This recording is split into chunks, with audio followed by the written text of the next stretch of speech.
तो triple engine की सरकार है, आपको मंत्री बनाया। जब भी बरवाड़ा की तरफ जाएं तो गाड़ियों के पीछे आप एक साथी को मोटरसाइकिल दे के भेजना, और आपको हमारी दुर्दशा का अंदाजा हो जाएगा। आजकल हमारे ओकलाना हलके की नुमाइंदगी कर रहे मंत्री जी के पास खजाने की बहुत बड़ी चाबी है,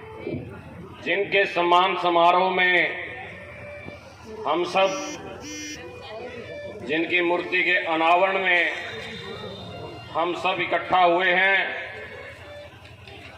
उनके नारे लगा करके बात की शुरुआत करेंगे।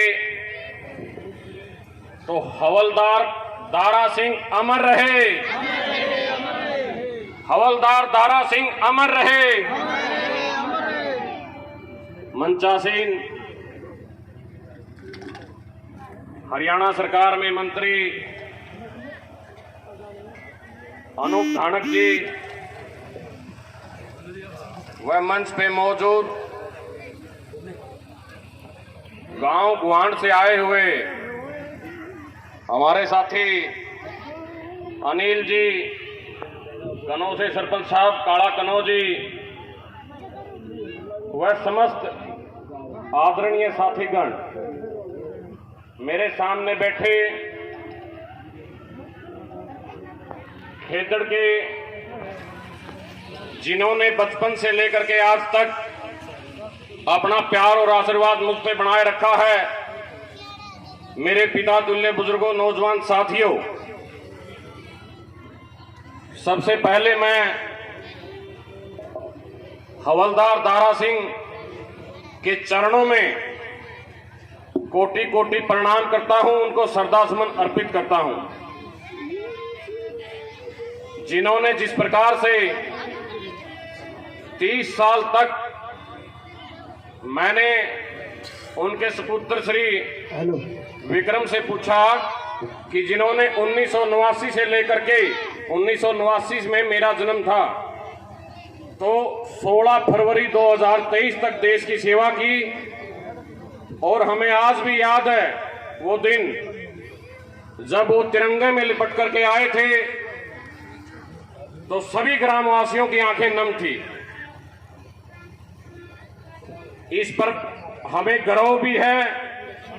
और हमें बड़ा फख्र है हमारे भाई पे, जिन्होंने लगभग 30 वर्ष इस देश की सेवा की। तो आज कोई राजनीतिक प्रोग्राम नहीं है, परंतु दो बातें,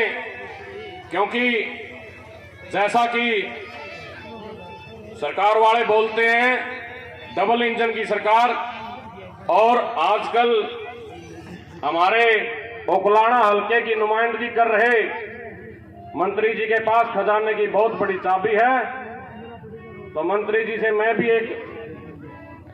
साधारण गांव वासी होने के नाते कुछ आग्रह करना चाहूंगा। ओकलाना हलके का खेदड़ बहुत बड़ा गांव है, नंगथड़ा के बाद सबसे बड़ा गांव का जो दर्जा है वो ओकलाना हलके का खेदड़ गांव है। तो मंत्री जी, पहले भी 3.5 महीने गौशाला में गौशाला बचाओ आंदोलन चला, और जैसे तैसे हम वो बात, चलो हमारा एक भाई वहां शहीद हो गया वो दूसरी बात है, परंतु इस गांव की एकता के कारण उस मामले में हम सफल हुए और सरकार ने सकारात्मक बातचीत के जरिए उसका हल किया। परंतु कल और परसों हमने देखा, और मैं आपसे भी आग्रह करता हूं कि आप जब भी बरवाड़ा की तरफ जाएं तो गाड़ियों के पीछे आप एक साथी को मोटरसाइकिल दे के भेजना, और आपको हमारी दुर्दशा का अंदाजा हो जाएगा कि किस प्रकार थर्मल के कुछ आला अधिकारी, क्योंकि मैं ये बात इसलिए कह रहा हूं, शायद बोलने का मौका किसी किसी को मिलता है, और मैं आप सब में से ही ये एक टीस है, एक दर्द है मुझे इस बात का कि जिस गेट से हमारे बुजुर्ग पेंशन लेने के लिए जाते हैं वो गेट आज बंद पड़ा है, और जिस गेट से प्रदूषण फैलता है, जो गेट राख छोड़ता है, और वो चाहे बूढ़ा हो चाहे बुजुर्ग हो, उसका चलना बहुत दुर्भर है। यहां जो गाड़ियां खड़ी होती हैं उनके कारण भी बड़ी समस्याएं हैं, और जो परसों पानी के कारण हमारे शमशान घाट में पानी पहुंच गया, हमारे खेल ग्राउंड में पानी पहुंच गया, और यहां तक कि हमारी वाटर सप्लाई में भी गंदा पानी पहुंच चुका है। तो मैं एक बार आपके संज्ञान में ये बात लाना चाहता हूं। हल्के ने आपको बड़े बहुमत से जिताया है, और यहां तो ट्रिपल इंजन की सरकार है, आपको मंत्री बनाया, और साथ ही जो हरियाणा में गठबंधन है, यहां तो भाजपा को भी बड़ी बहुमत से वोट देने का कार्य किया लोगों ने। तो आपसे मैं पुनः आग्रह ये करूंगा कि उस पर भी आप ध्यान दें, और मैं पुनः दोबारा फिर हमारे भाई हवलदार दारा सिंह को कोटि कोटि प्रणाम करता हूं, उनकी शहादत पर श्रद्धा सुमन अर्पित करता हूं। साथ ही ग्रामवासियों को यह विश्वास दिलाता हूं,